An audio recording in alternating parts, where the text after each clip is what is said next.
Oh, what's up? Take that! Too slow. Help me! Ah! Nice hustle, tons of fun. Next time, eat a steak dinner. Very well! Nom nom nom. Nom. Kill them all! Ha ha ha! Boom! Pow! Ha ha!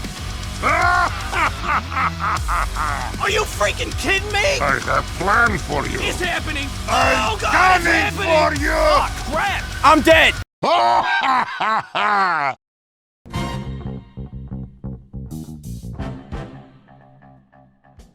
Welcome to Bad Weapon Academy, where we take a look at the worst weapons TF2 has to offer, and I show you how to best utilize them. The Sandvich is probably the single most iconic item in the entire game. It's even the only weapon to get its own official Meet the Team video. Imagine if every unlock got one of those, that'd be nuts. Well, if its cousin, the Buffalo Steak Sandvich, got one of those, it would show the heavy eating it, running into a gunfight with his fists out, and then dying horribly. I'm honestly not sure what they were even thinking with this thing. The other lunchbox items are just so much better. The Sandvich tops off your health and supports your team. It's incredibly useful since heavy is such a damage sponge and easy target. The chocolate bar / fish cake gives you a small amount of health on top of increasing your base health for a short time. It lacks the support utility of the Sandvich, but it makes your pushes a lot stronger. And the banana is great for lone heavies without a pocket medic, as it gets you to almost full health very quickly. Meanwhile, with the buffalo steak, I honestly wouldn't blame you for using a shotgun over it. How did it get this bad? Well, let's find out. The buffalo steak sandwich, upon being eaten, has several effects. For starters, it increases your base movement speed by 30%. This puts you at about 100% walking speed, the same as classes like Engineer, Pyro, and Sniper, and you can increase this even further with the Gloves of Running Urgently or the Eviction Notice, which makes you just a bit slower than a medic. Offensively and defensively, this isn't all that great. It's not fast enough to catch up to a lot of classes even if they just backpedal away, during which point they'll just shoot your ass, and it takes too long to eat the thing to use it as an escape tool, unlike something like the Escape Plan, Overdose, or on a front closer to home, the Gru.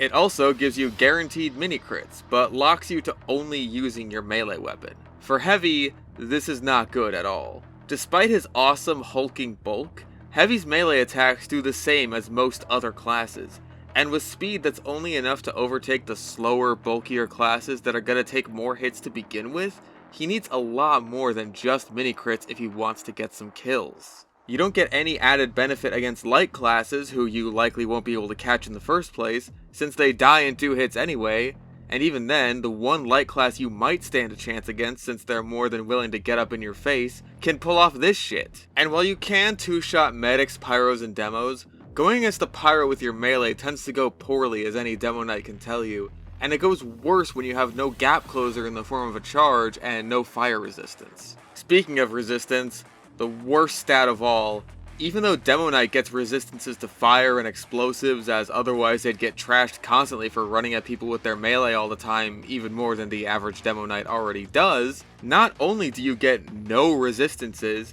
you actually take 20% more damage from all sources. And this stat isn't even listed on the weapon description.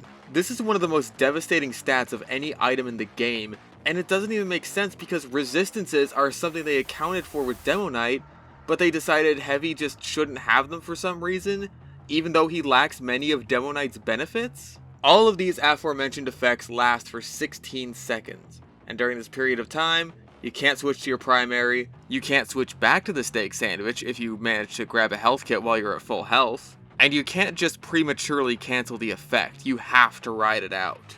Finally, you can still throw it and it'll drop a medium health kit like the regular sandwich does. This item is just so confused. It seems to me like it should be something like Doom's Berserk power-up.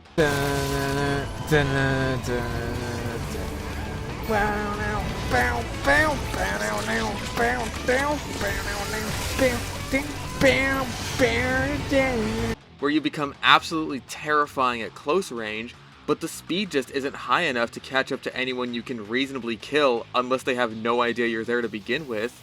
The damage isn't good enough to make yourself a credible threat, and while the game is simultaneously incentivizing you to run into danger with these middling benefits, it also harshly punishes you for doing so by crippling your health just for using it. You'd think it would have some kind of effect like the chocolate bar, if anything, where it gives you a small health boost, or just some kind of resistance at all, but no. This is like the Claymore, but so much worse. Because while the Claymore offers you great mobility, can reliably close the distance, is paired with a set of items that gives the demo using it resistances that can offset the weakness, and can reliably one-shot several classes, the Stake Sandvich has all the drawbacks of lower effective health with pretty much none of the benefits. So what's the deal? Do we pack it in already and call it quits? There's no hope for this thing? Well, hold your horses, or your buffalo. We can still get some use out of this thing yet. Let's take a look at the first stat we mentioned, the speed boost. Not so great for closing the distance on your enemies, right? Wrong! Well, kind of. What it's really good for is closing the distance on the front lines. Using the stake at the start of a round can give you the edge needed to get to the point in a reasonable amount of time without handicapping your health the way you would with the GRU or eviction notice. What it lacks in a speedy deployment, it makes up for in freeing up your melee slot for something like the Fists of Steel, which are an incredibly powerful defensive utility, and once you get to the front lines, you don't have to worry about not being able to support your medic or other injured teammates because it'll still heal them. And in many cases, this will be far more useful than its intended purpose. In fact, since you get the same effect of the Sandvich where picking up any health kit while at full health refills your sandwich meter, you can actually give your teammates a net gain of health by taking a small health kit and giving them a medium-sized one. Or of course, if you don't feel like actually being effective, you can use this weapon for its completely stupid intended purpose with the weapon that has the best synergy with the stake, the killing gloves of boxing. But before we do that, it's worth taking a look at Heavy's other melee options, mostly to tell you why you don't want to use them. While the speed boost you get with the eviction notice on a hit is really nice and it's great for closing the distance and staying on an enemy, the drastically lower damage and draining health for an entire 16 seconds means you won't be getting many kills this way. It's an option for when you want to do your best Star Platinum impression and nothing more. It's a similar story for the GRU, but the GRU have the benefit of stacking the speed boost you get a lot more, which can slightly enhance your rollout if you're willing to let your health drain for those 16 seconds. If you really want to stack effects, try this shit with the Warrior Spirit and see how fast your health drains with an additional, multiplicative, 30% damage vulnerability. Why are these weapons in the same set together? Shit man, why are these weapons in the same set as the Brass Beast? This is meant to be a set of weapons working in tandem together. And not only are they all among the worst options for their slot, but they have little to no synergy with each other. Now, the Warrior Spirit can sometimes work for you if you're extra sneaky, but the benefits just aren't worth it compared to the KGB. The Fist of Steel can work decently to offset your damage vulnerability against ranged options, but you get shredded by melee even worse than normal, and when you're locked into melee range, that's not a pretty picture. It's best used if you're only using the stake to get yourself to the front lines quickly and feed your medic, so you can use the Fist of Steel for their normal defensive utility without needing to be locked into them. The Holiday Punch is just the stock fists, but when you backstab people, you tickle them. It can work with the sneaky heavy playstyle that this weapon encourages, but the stake doesn't add too much of this strategy outside of closing the distance and letting you flank easier. The stock fists are absolutely worthless, but with the Apoco Fist, you can pretend you're playing a worse version of Doom by having your enemies turn into fleshy chunks of goo when you kill them. That's something, at least. Anyways, on to the only melee worth using with this thing. Now, when you use the KGB, you need to be stealthy, because if you're aggressive with this thing in the wrong way at the wrong time, people will be able to use the incredibly powerful ability of walking backwards and holding down the fire button to completely zone you out. You almost need to become a Heavy spy. For Heavy, this is really not very easy at all because he's a large target, his primary is loud, and he's slow as balls. Well, this is where the speed boost comes in handy. It lets you utilize the map's flank routes much easier at the cost of survivability if you get caught out. Try to use infrequently used areas of maps, or drop down from unexpected places to catch your targets off guard. Once you've successfully flanked, then this is where the fun begins. The speed boost makes catching up to unaware enemies who are backing up into you trivial, and if you're lucky enough to have an injured enemy retreat into you, you can potentially take them out in a single punch to give yourself several seconds of guaranteed melee crits. And when that happens, it could be magical. And not only the picks, but the absolute sprees you can go on.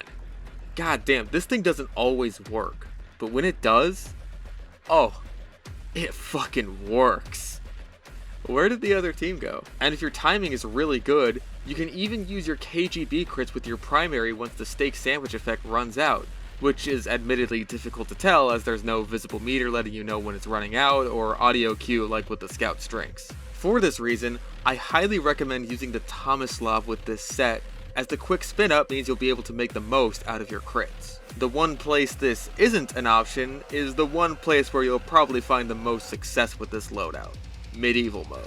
Being able to two-shot demos, pyros, and medics comes in a lot more useful when demos can't zone you out with their 12 100 damage explosives they get before needing to reload, pyros can't right-click and ruin your entire life, and medics don't have the blatantly overpowered syringe guns. And considering demo is so common in medieval mode because of Demo Night, and thanks to the small health kits dropped on kills essentially acting as a free heal on kill, the rampages you can go on really make you feel like a monster. However, that damage vulnerability still applies, and considering how common the huntsmen and annoying trick-stabbing spies are in medieval mode, your level of fun may vary. And really, that's the whole story with this weapon. It's incredibly inconsistent. Sometimes you get to go on this absolutely sick tear where you're ripping and tearing through the enemy team, and there's nothing they can do, and other times you're 2-8 with all of those kills being on your Tomislav and you're wondering what you're doing with your life. So, what do? This is an interesting case because this is actually a weapon that's banned in many 6v6 leagues because the speed boost allows heavies to easily get to the front lines quickly, which slows down games. So it's a tough call because on the one hand, the speed boost is the strongest part of this thing since it lets you get to the front lines quickly, but in combat, it's just not enough to get you to your enemies. So, here's my pitch. I have a lot of suggestions I'm about to make here, so if this ends up sounding too strong, you can pick and choose which ones you like. For starters, reduce the default length of the buff. This means that heavies getting to the front lines with the stake take about as long to get there at full health as Gru heavies, which I think is fair for competitive players. And you're marked for death after the effect wears off, like the Criticola. And the effect now has a meter showing you how much of the buff remains. But those are pretty significant nerfs for its intended purpose, right? Well, that's where my big list of buffs comes in. 1. Increase the speed boost to 50% instead of 30% so you can close the distance on your enemies easier. 2. Increase your melee attack speed while the effect is active. 3. Give yourself an eviction notice style speed boost when you hit an enemy. 4. Every kill you get replenishes 50 health. 5. Every kill you get increases the length of the buff. 6. You eat it faster than the Sandvich. And 7. Replace the damage vulnerability with a damage resistance and a knockback resistance. Giving it a unique sound effect where the heavy is ravenously chewing through it would help let the enemies know that some shit is about to go down. The way I see it, if you're gonna lock the strongest close range damage class in the game into using his melee, then it had better be fucking terrifying enough to justify giving up his minigun. Not to mention, the Sandvich is still such a powerful tool that even with all these buffs dramatically changing the playstyle, I still don't see that many people dropping the Sandvich for it. The rampages you can go on with this and the KGB are without question the most fun part about it, but the fact that you need to play like a spy severely limits you because Heavy just isn't a flanker. This weapon forces Heavy far out of his comfort zone in more ways than one, and the benefits just aren't worth the trouble even if you have a dedicated pocket medic and whip soldier. And that's frustrating because Heavy is my least played class specifically because of the way he plays, and giving him something new that's fun, even if it's kind of dumb, would do a lot to fix that for me. And I'd love for the stake to be good enough to rival the Sandvich. But until that happens, go out there and politely yet firmly ask people who enjoy their steak well done to leave, and tell them Fish sent ya.